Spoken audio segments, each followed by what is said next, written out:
ډیرو درنو خوږو کتونکو ته بسم افغاني د ادبي مرکه خپرونې سره ستاسو په خدمت کې یم او تاسو ته په خپله دې خپرونه کې ستړی مه شئ وایم. او نن په دې خپرونه کې ما سره د پرچنار د کورمې د سیمې یو ځوان شاعر ذیشان کمال صاحب میلمه دی او ذیشان کمال صاحب سره به د شاعرۍ په هکله او د ژوند په هکله څه خبرې اترې کوو. نو زه د ټولو نه اول ذیشان کمال صاحب ته په خپله خپرونه کې هرکلی وایم. ذیشان کمال صاحب ستړي مه شئ. الله دې مل شه تبسم صاحب، ډېره مننه کوو تاسې خپل په دې تنګ لنډ وخت کې راغلئ موږ ته مو کار وکړه، نو یو جهان مننه. ذیشان کمال صاحب ډېره زیاته مننه. څنګه یو ژوند زندګي مو نن سبا څنګه ښه تېرېږي؟ تبسم صاحب بس ژوند ښه تېرېږي، خو بس داسې وي کله کله وخت کې وطن کې داسې حالات وي، داسې وختونه راشي چې هغوی وجې نه ژوند لږ داسې متاثر شي. نوره شکر دی ژوند ښه دی، تر دې دمه پورې ښه دی، بس خدای دې وکړي چې د بقي کوم ژوند دی دا ښه تېر شي. دعا به کوو چې په وطن کې خیر امن او خوشحالي وي او دا قوم او دا ولس دې خوشحال وي. ټولو نه اول به دې پلو ته راشو. ذیشان کمال صاحب تاسو په خپله سوشل ورکر یې او ډېرې هلې ځلې کوئ، تاسو به ډېر خلک پېژني، نو که لنډه غوندې خپله پېژنګلو زموږ اورېدونکو بالکل تبسم صاحب شاید ډېر مرګلي وي چې هغه مو پېژندي، خو کوم مرګلي مو نه پېژندي هغوی سره په لنډ غوندې کې تعارف وکړم. ما خو څه خپله نامه دی ذیشان حیدر دی، پښتو ادبي کې په ذیشان کمال باندې مو خلک پېژندي،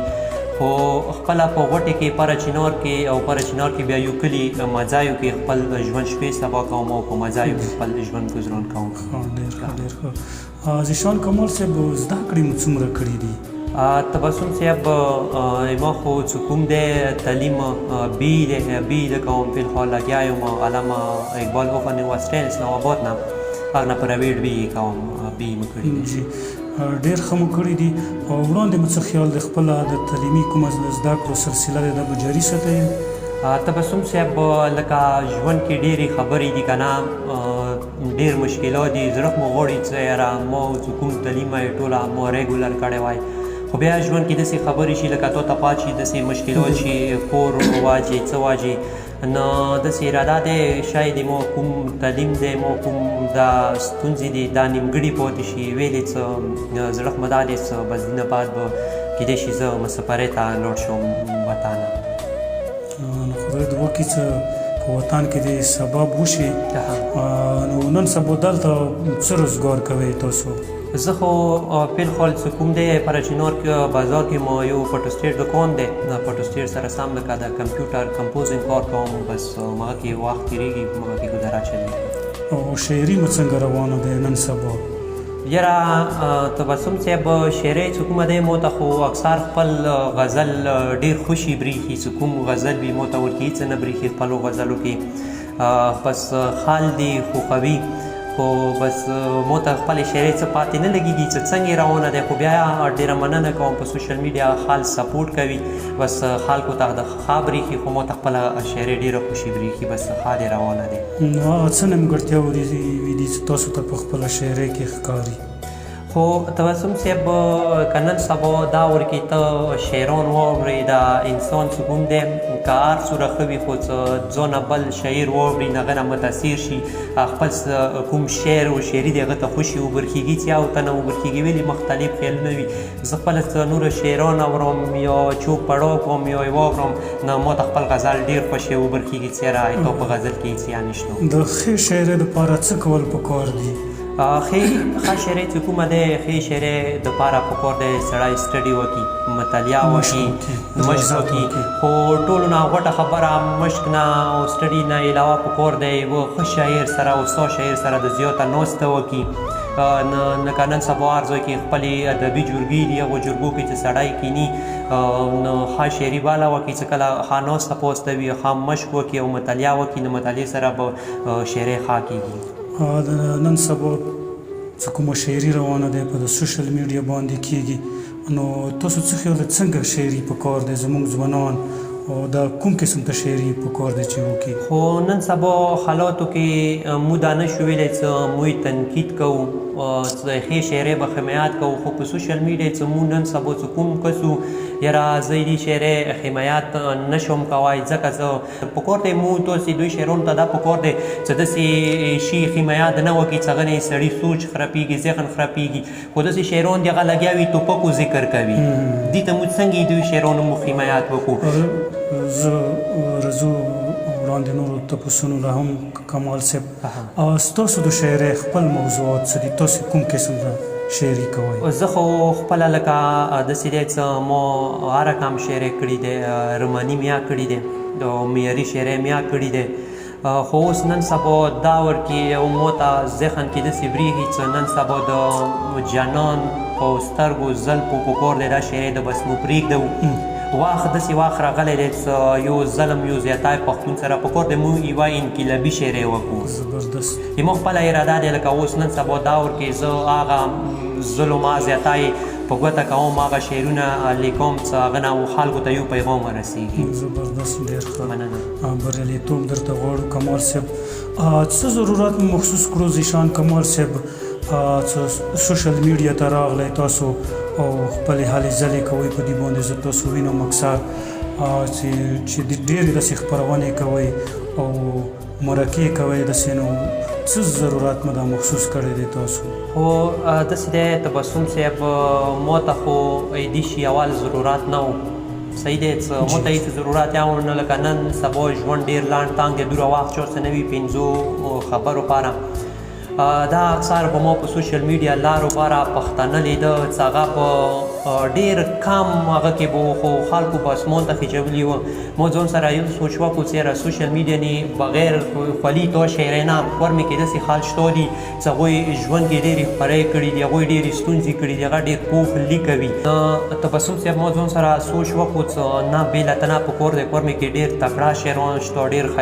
تکړه ادیبان شته چې هغوی په ژوند کې ډېرې خپرۍ کړي دي. په کور دی زه هغه خلک را مخکې کوم، بس دې کوشش کې زه راووتم چې یاره کور مې کې کوم پټ للونه دي، کوم داسې خال چې هغه خال نه پېژندي، په کور دی چې د کور مې یو پهچان پاتې شي، په کور دی هر ځای کې دا نما وشي چې یاره کور مې کې یا داسې خال شته. بس دا وجه و دې وجې نه زه سوشل میډیا ته پرمختګ درته غواړو زیشان کمال صاحب. خو ستاسو ویډیوګانې، ستاسو خپرونې او ستاسو شاعري نن سبا چې زه اورم او وینم، نو ستاسو زیاتره د امن موضوع طرف ته زیات محدود شوي وي او ډېره ښه خبره دی چې محدود د امن په حوالې سره تاسو کومه خبره کوئ، خو د دې وجه څه دی؟ تبسم صاحب که موږ سوچ وکړو که نه چې موږ واړه را لوی شوي یو، ډېرو صدیو نه د پښتنو وینې تویېږي، نه ډېرو صدیو نه موږ کسو د پښتنو جنازې موږ کوو. هر ځای کې پښتنو په نه خبره به پښتنو ویني بهېدلي وي، په نه خبره بس دلته پښتانه مړه هلته پښتانه مړه. نو ډېر دوره ستړي شوي یو دغو جنازو نه، دغو مرګو نه. بس دې وجې نه کوشش کوم چې هر حالاتو کې بس په سوشل میډیا وي او که اندسې وي ویډیو کې وي چې موږ خلکو ته د امن پیغام ورکړو، موږ خلکو ته درد وښیو. دې کې تبسم صاحب داسې کسان شته چې هغه ماته وایي چې یاره ته چې دا بار امن جلوسو کې منډې وایي، جلسو کې منډې وایي، په سوشل میډیا پوسټونه کوي، ته د ډارېږي. نه هغه خبره کوم چې یاره بالکل زه ډارېږم هغو یتیمانو نه ډارېږم چې سویله بازار کې سوال کوي، هغو پښتنو پیغلو نه ډارېږم چې هغوی ځوانانو ته لمنې نیولي وي، هغوی جولۍ نیولي وي، هغو میندو نه ډارېږم چې خپلو زامنو پسې ټوله شپې ورځې تېرې کړي وي، په زیراتوی رالوی کړي وي چې دوی ویني بس نوره ونه بهېږي. دې وجې نه زه هر ځای کې د امن چیغه کوو چې بس نوره د میندې ونه ژړېږي، نوره د خویندې په وطن کې وریارې نه شي، بس نوره ستړي شوي. دې وجې نه بس بار زه د امن کوشش کوم. مننه. خدای دې په ټول پښتون ولس کې، ټول پښتون وطن کې ستاسو غوندې ننګیالي په امن په وطن ویل زلمیره پیدا وکړي. امین. نو ډېره مننه. تاسو چې کومې هلې ځلې کوئ زیشان کمال صاحب، په دې باندې مطمئن یې چې دا کپي دي که مخته هم څه خیال مو دی؟ یاره تبسم صاحب چې کومې خالې ځالې کوو زه خو یم چې یاره دا کپي نه دي، ځکه دا کپي نه دي پکور دی داسې نوره خال بیا راوځي نوره خال د راوځي څه دې واجې نه څه وطن کې مینه محبت خور کړي په دې شي وطن کې مینه محبت رڅي غمونه ورکېږي دردونه ورکېږي که داسې نورو کسانو زیاتی کېږي په پره چې نور کې نسې نوره سوشل میډیا والا در زیاتېږي څه کور مې کې نورې اډېرې که زه کور مې په کورونو یا په کور مې خلکو زه شل کوله ویډیو وکړم یا نه زه کور مې خلکو ته نشم ښیای په کور دی څه داسې نوره خال د پیدا شي نوره خال په سوشل میډیا څه کور مې کې نوره ډېرې خبرې دي څه هغه د سوشل میډیا ته وښایي ذیشان کمال صاحب خبرې خو ډېرې زیاتې دي تاسو څه نورې ډېرې زیاتې خبرې کېدلی شي خو اوس به تاسو موږ ته د خپلې شاعرۍ نه څه انتخاب کړی دی هغه څه دي چې موږ ته به یې واوروئ تبسم صاحب اول به درته څو شعر وایم د نفرتونو خار دی اور واخلي واه د نفرتونو خار دی اور واخلي د نفرتونو خار دی اور واخلي محبتونو خار دی تل آباد وي واه ډېر ښکلی دی مننه د نفرتونو خار دی اور واخلي محبتونو خار دی تل آباد وي تر هغې پورې به برباد وي خلک تر کومې پورې ستا اوربل آباد وي تر هغې پورې به برباد وي خلک تر کومې پورې ستا اوربل آباد وي بعضې سړي د خدای د کلي ورکي بعضې سړي د خدای تل آباد وي بعضې سړي د خدای د کلي ورکي بعضې سړي د خدای تل آباد کی تا یو غزل ته رسم خج خم په کار دی خجي ګله خپل ګریوان وګوره خاج خم په کار دی خجي ګله خپل ګریوان وګوره لږ د کوڅه کې وږي تږي یتیمان وګوره خاج خم په کار دی خجي ګله حاجي ګله خپل ګریوان وګوره لږ د کوڅه کې وږي تږي یتیمان وګوره ته مې څنګه دغه خاوره خرڅوې خاورې شي ته مې څنګه دغه خاوره خرڅوې خاورې شي په دغه ځمکه څومره شوي شهیدان وګوره لکه اوبه داسې یو بل وینې توی کړې خدایه ربه لږ وګوره د ستا دا بندګان وګوره زه د ستا په شان د زورورو خلکو ډک دی راشه د ستا په شان د زورورو خلکو ډک دی راشه یو ځل خو راشه چېرته راشه قبرستان وګوره شیخه راځه چې نن د ښکلو ښار ته بوځمه زه شیخه راځه چې نن د ښکلو ښار ته بوځمه زه شیخه راځه نن یې معلوم که نن ایمان وګوره ډېره مننه دا یو اخري غزل د سره وړاندې کوم شاید ډېرو مرګلو اورېدلی وي چې د چا کېدله جنازه ماښام د چا کېدله جنازه ماښام د چا کېدله جنازه ماښام زما خدای عجیبه ماښام دا زه چې داسې په بدحال ګرځېږم دا چې زه داسې په بدحال ګرځېږم مور راته کړي وه خیره ماښام مننه د جدایۍ شپه وه کرړیو شور و